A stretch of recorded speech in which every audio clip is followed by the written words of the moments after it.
Halo Irwan, ini kita ketemu di Brand Gardener ya. Kita interview Irwan, lokasinya sangat memukau gitu. Saya bertamu ke sini. Mungkin bisa dijelasin latar belakangnya? Oke, terima kasih Mas Handoko. Mungkin ide ataupun cerita di balik aktivitas kita kali ini sebetulnya lebih ke kita mau mencoba approachment dengan artivism gitu. Jadi kreativitas yang dibuat dengan tujuan untuk menciptakan sebuah aktivitas gitu. Gagasannya adalah kita membuat sebuah ruang tamu karena apa ya? Kita melihat bagaimana kalau menciptakan ruang tamu yang tempat sampah, jadi bisa melihat satu gagasan bahwa tempat sampah juga bisa ada di mana saja kalau memang kita tidak menempatkannya dengan sangat baik gitu. Nah, kebetulan tempat ini adalah tempat yang tidak disiapkan memang untuk tempat sampah. Jadi terjadi begitu saja, semua orang membuang ke tempat ini dan kita mau mencoba memberikan satu stigma terbaru bahwa ada ruang tamu di sini yang diciptakan dari tempat sampah, sehingga orang juga memiliki sedikit kesegaran untuk membuang sampah ke depannya di tempat ini. Gitu. Oke, saya sangat terganggu sekali begitu dengar, terganggu dalam arti positif ya, provoking ya mungkin ya, kata yang tepat adalah provoking dengan tamu tidak diundang gitu. Ini menarik sekali nih.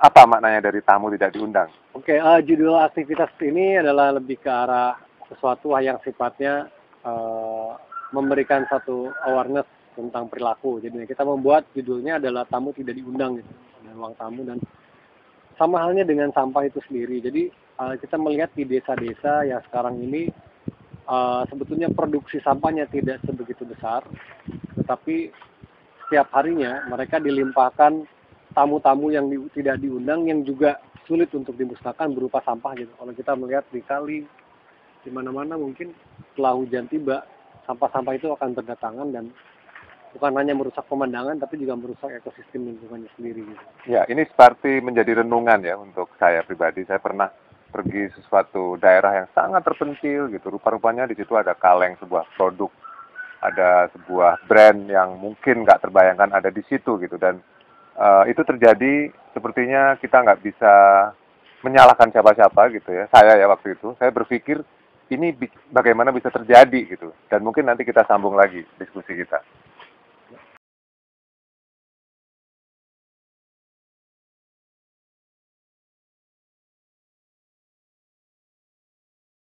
Ya, kita lanjutkan ya. Saya datang ke sini, ke Jatiwangi, tahu karena Irwan mengadakan aktivitas di sini gitu, dan ternyata menarik sekali. Apa arti Jatiwangi bagi Irwan? Mungkin bisa dijelaskan, karena tempat ini menurut saya sangat luar biasa gitu. Sebetulnya kembali ke kreativitas kita, jadi saya sebagai yang terus melakukan inovasi dan mengolah-olah kemungkinan menawarkan gagasan kreatif dalam berbagai format, selalu tertarik dengan pola-pola kerja yang berdasarkan wilayah spesifik. Saya melihat di Jatiwangi ini punya karakter yang sangat menonjol jika dibandingkan dengan tempat-tempat lain yang saya kunjungi sebelumnya, terutama yang berkaitan dengan komunitas seni. Salah satu hal yang membedakan adalah ada satu misi yang saya lihat dari teman-teman di Jatiwangi yang mencoba ditawarkan kepada publik dengan berbagai macam tools yang sebetulnya mereka sudah punya gitu. Jadi kita tidak perlu takut lagi, desa kita tidak indah, desa kita tidak punya nilai ekonomi, atau desa kita tidak punya banyak fasilitas umum yang sangat fantastis gitu. Tapi dengan kesederhanaannya, kemudian dengan banyak terdapat sumber daya tenaga kerja yang juga cukup militan, ditambah dengan lokal material yang sangat melimpah, itu menjadi satu mengganggu pola kreativitas saya untuk segera meresponnya gitu. Ya, sebenarnya apa yang dilakukan Jatiwangi Art Factory yang itu mencakup musik keramik, terus ada diskusi forum dua tujuan, ada seni rupa, kemudian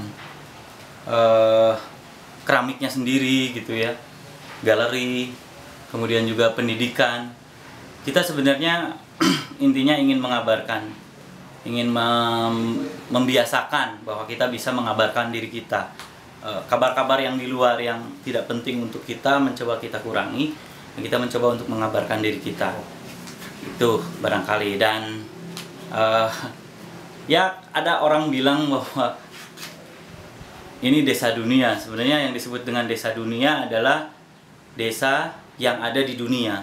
Desa yang bisa memanfaatkan tanahnya, bisa memanfaatkan udaranya, airnya, bisa mengelolanya, dan bisa menjaganya.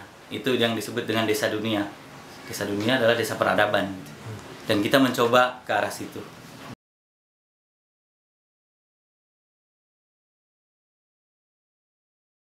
Oke, teman-teman Braille Gardener, ini saya sama Irwan sedang di lokasi di mana muaranya energi dari Jatiwangi Art Factory ada ya. Di sini ada pabrik yang mungkin sekarang juga masih berjalan gitu. Di lingkungan kita ada macam-macam ya, ada untuk sedang bikin keramik segala macam. Nah, ini artinya apa nih di Jatiwangi gitu?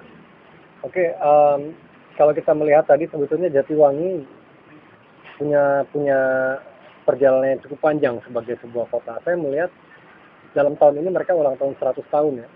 Industri pertama pabrik gula di sini aja sudah dibangun tahun 1881. Berarti sebetulnya sebagai sebuah setting cerita sebetulnya udah ada, background-nya udah sangat kuat. Nah, tinggal bagaimana si problem di desa ini bisa menjadi. Tapi ini desa ya, bukan kota ya? Desa ya. Ini desa punya keunikan tersendiri karena dengan segala macam keterbatasannya dia mampu melakukan banyak hal lebih intens sehingga bisa melakukan lompatan katak gitu. Jadi saya melihatnya semacam quantum leap ya. Dengan datangnya membuka diri seluas-luasnya kepada dunia global dan ada respon yang sangat baik dari komunitas global juga untuk bekerja di sini. Saya rasa pola-pola lompatan katak seperti ini salah satu solusi yang sangat kreatif terutama untuk solusi bagi memecahkan permasalahan antara kota dan desa. Oke, saya sangat tergelitik sekali dan sangat pengen tahu pada waktu dengar Village Film Festival ya. Saya nggak tahu istilahnya tepat atau enggak, tapi intinya adalah kata kunci village ini kok justru punya kekuatan gitu di sini. Ini tren apa gitu? Sebenarnya selalu ada romantisme ya. Kita kan masyarakat agraris. Kemudian juga kota itu kan menawarkan banyak suatu hal yang terlalu artifisial gitu loh. Oke. Sehingga kita dipaksa untuk bekerja sekeras mungkin dan menghabiskan uang juga secepat mungkin gitu. Pola perputaran semacam itu membuat satu rasa frustasi yang luar biasa bagi orang-orang kota, dan ketika mereka memiliki kata village, maka romantisme masa kecil ketika mereka menggambarkan dua buah gunung dengan jalan dan padi-padian hijau di kiri kanan itu muncul kembali gitu.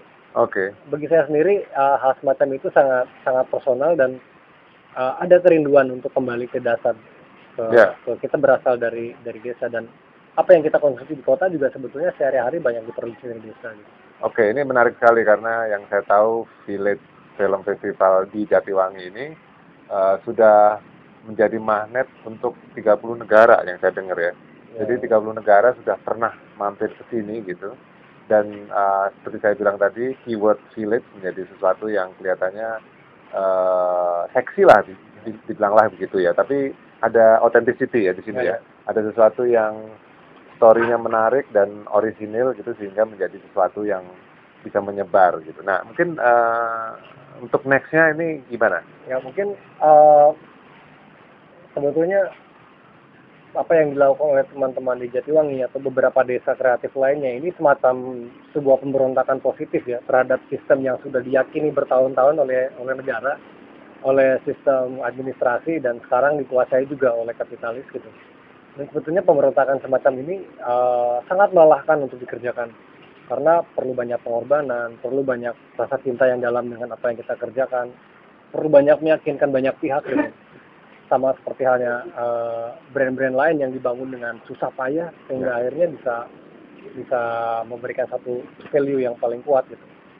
Tapi bentuk kekhawatiran saya adalah kalau mereka berjuang sendiri, kalau brand baik berjuang sendiri, saya khawatir takutnya seperti kita kencing melawan angin gitu loh. Iya. Akhirnya kita sendiri yang kena kotorannya gitu loh. Karena angin terasa begitu keras gitu loh. Bisa dibayangkan kalau pola-pola seperti itu tidak terjadi dan tidak ada dukungan dari orang yang punya interest aksi nyata terhadap kegiatan mereka, saya pikir itu akan terjadi. ini ngobrol tentang segala sesuatu yang ada di sini kayaknya nggak ada habisnya gitu. Saya terima kasih sekali sudah diundang teman-teman dari Jatiwangi Art Factory dan dari Irwan sendiri yang akhirnya saya datang ke sini, dan ini suatu perjalanan sangat berkesan dari saya, dan saya sangat bersyukur bisa memberitakan atau menceritakan atau share ini ke teman-teman Brand Gardener. Sekali lagi terima kasih Irwan. Terima kasih. Sampai ketemu lagi. Sukses buat Yuk. proyek Brand Gardener ya. Oke, thank you. Sip. Ini 3, 4 ya. Sia-sia, hai, terus para terungsik. Ayo